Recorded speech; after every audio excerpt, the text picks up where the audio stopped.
up in my throat. And for the first couple of years that I showed these tapes, I had tears in my eyes too.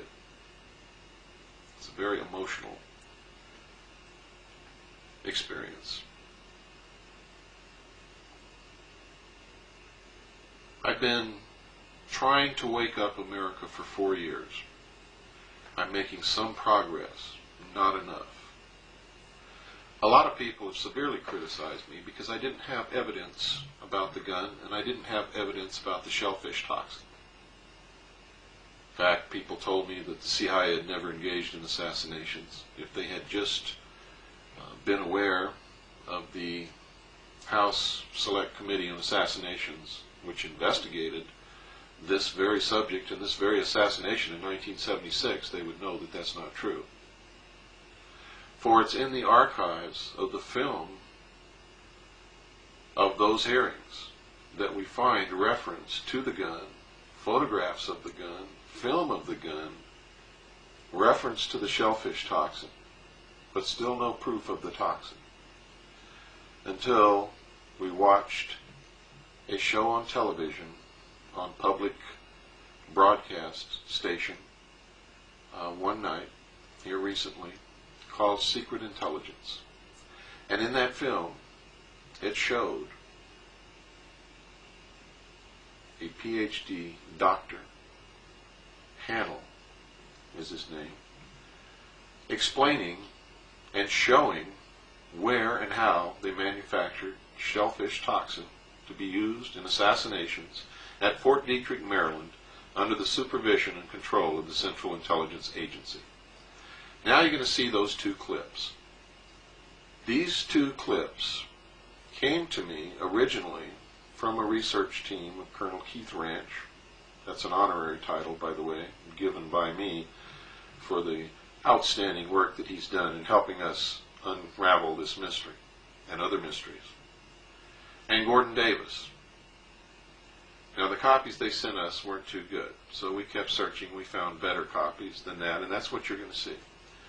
Now you're going to see the gun, and you're going to see proof that they used shellfish toxin, and that the CIA had both of these in their possession. We have seen today the dark side of those activities, where many Americans who were not even suspected of crime were not only spied upon, but they were harassed, they were discredited, and at times endangered. Frank Church headed a Senate committee probing the intelligence community. Church took an open approach that some of his colleagues questioned. Where does the public's right to be secure override the public's right to know about something? Because in informing the public on a very sensitive matter, you're also informing the potential enemies of the United States. So I think you run into a philosophic conflict there. And I err on the side of protecting the security of the people. For 30 years, Congress had turned a blind eye to intelligence. Now senators competed for the national spotlight as the intelligence hearings went public. Every television camera in town was there, and it was really cranked up for a great show. I was told to bring this gun that we had developed, never used on people. My counsel, a very splendid guy who was with me, he said, look, don't you get near that thing. If it has to be handled, I will handle it. Have you brought with you some of those devices which would have enabled the CIA to use this poison for, We have indeed. for killing people?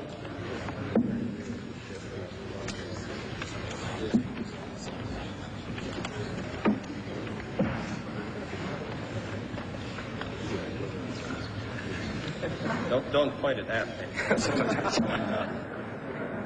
Mr. Colby was supposed to bring this gun up to Mr. Church. But seated next to him was the ranking Republican, Barry Goldwater. And Barry reached out and grabbed the gun and held it like this and got the picture that day, because it was in every picture in the United States and maybe around the world, every front page. And the next day I confronted Goldwater. I said, Barry, did you know you were going to get your picture in the paper by taking the gun? He said, yes, I did. And I said, you took the gun away from the chairman? He said, I know I did. I said, where'd you learn that trick from? He said, Hubert Humphrey. And it worked. While senators clamored for photo opportunities, Colby devised a strategy to save his agency. If you try to hide every possible imperfection, it'll blow up in your face and you'll be worse off. Whereas if you can control it and be responsive and give them an honest feeling of what the whole thing is about, then I think you can survive one of these things. You've heard of the doctrine of plausible deniability. Yes, and I've rejected it now, Senator. I say that we cannot depend upon that anymore. So you don't find the work of this committee unwelcome? No, I do not.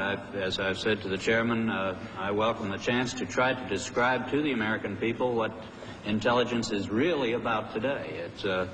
It is an opportunity to show how we Americans have modernized the whole concept of intelligence.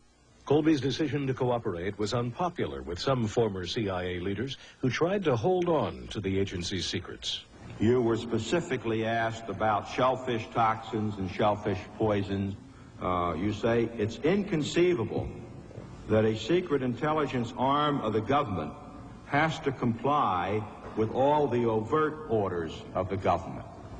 Is that an accurate quote or not an accurate quote? Well, if it's accurate, it shouldn't have been said. Well, now, looks like we're on plausible denial again, is all I could say here, Mr. Chairman.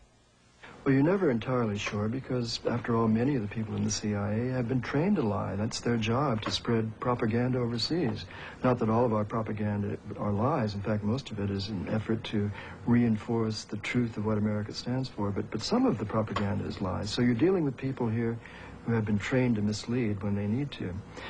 But all you can do, and all we did, was to ask as many people, as many questions as we possibly could, and when we found contradictions, to pursue those contradictions by asking yet more people. If one has in one's possession or under one's control bacteriological or chemical weapons, they can be used both defensively and offensively. And by use offensively, we mean to include killing people, is that right?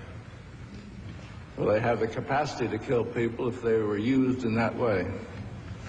Unrestrained, illegal, secret intimidation and harassment of the essential ability of Americans to participate freely in American political life shall never happen again. And suddenly it all began to roll out.